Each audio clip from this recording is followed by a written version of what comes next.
हर रोज एक नई कहानी देखने के लिए चैनल को सब्सक्राइब करें और बेल आइकन दबाना ना भूलें। कावेरी की बहू रुचि ओशो गुरु की बहुत बड़ी फैन थी। उनके विचार, उनकी बातें उसे बहुत पसंद थी। वैसे तो अगर हम ओशो गुरु के बारे में जितना जानने की कोशिश करेंगे उतना ही कम है। वो एक रहस्यमय आध्यात्मिक शिक्षक थे। रुचि को उनके प्रवचन सुनना बहुत अच्छा लगता था। उसकी ये आदत शादी के बाद भी नहीं बदली। एक रोज सुबह के समय उसके घर में सभी सो रहे थे। तभी रुचि अपने घर के हॉल में बैठी टीवी पर ओशो के प्रवचन सुन रही थी। तभी उसकी सास कावेरी आती है और कहती है, बहू, तू सुबह सुबह ये क्या सुन रही है? और आज तो सभी की छुट्टी है, फिर तुझे इतनी जल्दी उठने की क्या जरूरत थी? माँ जी, मुझे नींद नहीं आ रही थी, इसलिए मैं जल्दी उठ गई और अपना सारा काम खत्म करके फ्री हो गई। तो सोचा क्यों ना ओशो गुरु के प्रवचन सुन लूं। अच्छा, वैसे ये ओशो गुरु कौन है? बहू, मैंने तो आज तक ये प्रवचन कभी नहीं सुने। जरा मुझे भी इनके बारे में डिटेल में बता, ताकि मैं भी कल से तेरे साथ बैठकर ये प्रवचन सुन सकूं। हाँ माँ जी, आइए ना, बैठिए मेरे साथ। मुझे इनके बारे में जितना पता है मैं आपको बताती हूँ। वो क्या है ना, इनके प्रवचन इतने अच्छे होते हैं कि इंसान के सोचने का नजरिया ही बदल जाता है। अगर आप रोज इनके प्रवचन सुनने लगेंगी तो आप खुद अपने आप में बदलाव महसूस करने लगेंगी माँ जी। अच्छा, फिर तो अब मैं भी तेरे साथ रोज ओशो गुरु के प्रवचन सुनूंगी, लेकिन तू मुझे थोड़ा बहुत इनके बारे में बताना। माँ जी, ओशो का मूल नाम चंद्रमोहन जैन था। वे अपने पिता की 11वें संतानों में सबसे बड़े थे। उनका जन्म मध्य प्रदेश के रायसेन जिले के कुचवाड़ा गांव में हुआ था। इनकी माँ का नाम सरस्वती और पिता का नाम श्री बाबूलाल था। ये पहले अपने नानी के साथ रहते थे। उनके देहांत के बाद वो अपने माता पिता के साथ रहने लगे थे। इन्हें पढ़ने का बहुत शौक था। बहू, तुझे तो इनके बारे में काफी कुछ पता है, मुझे इनके बारे में और जानना है। तू मुझे और बता इनके बारे में। लेकिन बहू, वैसे तो मैं प्रवचन हिंदी में सुनती हूँ, लेकिन बहू ओशो गुरु तो अंग्रेजी में प्रवचन दे रहे हैं और मुझे तो अंग्रेजी आती ही नहीं है। तो मुझे कैसे समझ आएगा कि ये क्या कह रहे हैं या किसके बारे में बता रहे हैं? माँ जी, वो क्या है ना, इनको अपने इंडिया के साथ साथ बाहर के देशों में भी सुना जाता है। और हाँ, वहाँ तो अंग्रेजी भी सुनी जाती है ना। ये एक बहुत अच्छे इंग्लिश मोटिवेशनल स्पीकर भी हैं। मतलब फिर तो मैं इनके प्रवचन नहीं सुन पाऊंगी, क्योंकि मुझे तो कुछ समझ में ही नहीं आएगा। तो फिर सुनने का क्या ही फायदा है बहू? माँ जी, इनसे परेशान होने वाली कोई बात नहीं है। इनके प्रवचन हिंदी में भी हैं। हम एक काम करेंगे, कल से हम दोनों इनके प्रवचन हिंदी में सुनने करेंगे। रुचि की बात को सुनकर कावेरी बहुत खुश हो जाती है और अगले दिन से दोनों सास बहू मिलकर ओशो के प्रवचन सुनना शुरू कर देते हैं। समय बीतता है और रुचि के साथ साथ कावेरी को भी ओशो के प्रवचन सुनने की आदत हो जाती है। एक रोज शाम के समय दोनों सास बहू रसोई में काम करते हुए फोन में ओशो का मोटिवेशनल वीडियो देख ही रही थी। तभी रुचि का पति राहुल ऑफिस से घर आता है और हॉल में बैठकर पानी के लिए आवाज देता है। उसके कई बार आवाज देने के बाद भी जब कोई जवाब नहीं आता तो वो उठकर रसोई में जाकर कहता है, दोनों सास बहू ने अपने कानों में तेल डाल रखा है क्या, जो किसी को मेरी आवाज सुनाई नहीं दे रही है? इतनी देर से चिल्ला रहा हूँ मैं, लेकिन आप दोनों जवाब तक नहीं दे रही हो। थोड़ा ठंडा पानी पी लीजिए, जिससे आपका दिमाग थोड़ा शांत हो जाएगा। अगर हमें आपकी आवाज सुनाई देती तो क्या हम बोलते नहीं? लेकिन छोड़िए, आपसे क्या ही बहस करे। आप बताइए, क्या काम है आपको? हाँ, जल्दी बोल बेटा, तुझे क्या काम है? और जा यहाँ से, मुझे ओशो गुरुजी के प्रवचन सुनने हैं। हमारा टाइम खराब हो रहा है। क्या? लो, बस यही बाकी रह गया था। रुचि, तुम तो ओशो के प्रवचन सुनती ही थी, अब मेरी माँ को भी सिखा दिया। तो अच्छी बात है ना राहुल जी, इस तरह से मुझे और माँ जी को ज्यादा टाइम मिलता है एक साथ बिताने को।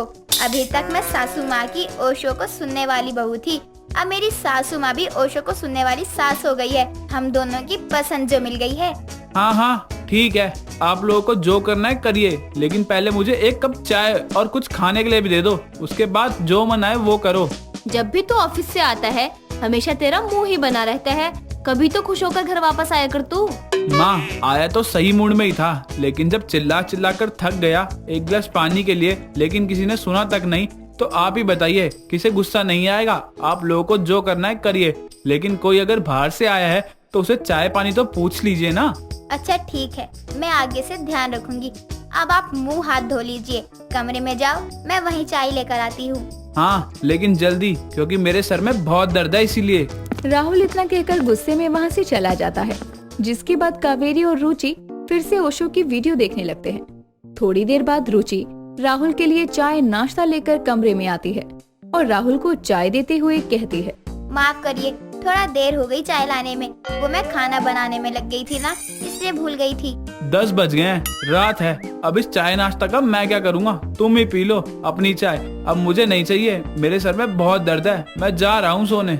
खाना तो खा लीजिए, आप ऐसे ही खाली पेट सो जाएंगे क्या आप? अब जरा सा नाश्ता लाने में देर हो गई तो इतना गुस्सा करेंगे आप? हाँ, चाय लाने में तुम्हें देर हो गई, ये बात सही है, लेकिन मैं तुमसे गुस्सा नहीं हूँ। बस मेरे सर में दर्द है तो खाने का मन नहीं है, बस इसलिए सोने जा रहा हूँ। अब अगर तुम्हारे सवाल खत्म हो गए हों तो लाइट बंद करके जाओ और मुझे सोने दो। राहुल की बात सुनकर रुचि कमरे की लाइट ऑफ करके चाय की ट्रे लेकर वापस चली जाती है। समय बीतता है और कावेरी धीरे धीरे सभी मोहल्ले वालों को अपनी ओशो को सुनने वाली बहू के बारे में बता देती है, लेकिन किसी को भी ओशो के बारे में सही से एक्सप्लेन नहीं कर पाती। तभी एक रोज रुचि अपनी पड़ोसन माला के घर उसके बर्तन देने जाती है और देखती है कि उसकी आस पड़ोस की कुछ औरतें मिलकर आपस में बातें कर रही हैं। तभी माला की नजर रुचि पर जाती है और वो कहती है, रुचि बहू, तुम आओ आओ, आज बड़े दिन बाद तुम हमारे घर दिखाई दी हो, और वैसे भी अच्छा ही हुआ कि तुम आ गई। मुझे तुमसे कुछ पूछना था। हाँ आंटी जी, पूछिए ना, आपको क्या पूछना है, लेकिन थोड़ा जल्दी, घर में बहुत काम है। अगर मुझे आपके ये बर्तन नहीं देने होते ना तो मैं आती ही नहीं, इतना काम था। बहू, ये तेरी सास ने पड़ोस की सभी औरतों को ओशो गुरु के बारे में बता रही है और कह रही है मेरी बहू ओशो को सुनने वाली है। तूने अपनी सास को ओशो के बारे में बहुत कुछ बताया है, जरा हमें भी बता कि ओशो को क्यों सुनती है तू? आंटी जी, वो क्या है ना कि मेरे पापा शुरू से ही ओशो गुरुजी के मोटिवेशनल इंग्लिश वीडियो देखते थे। उनको ओशो जी की वीडियो देखना बहुत अच्छा लगता था।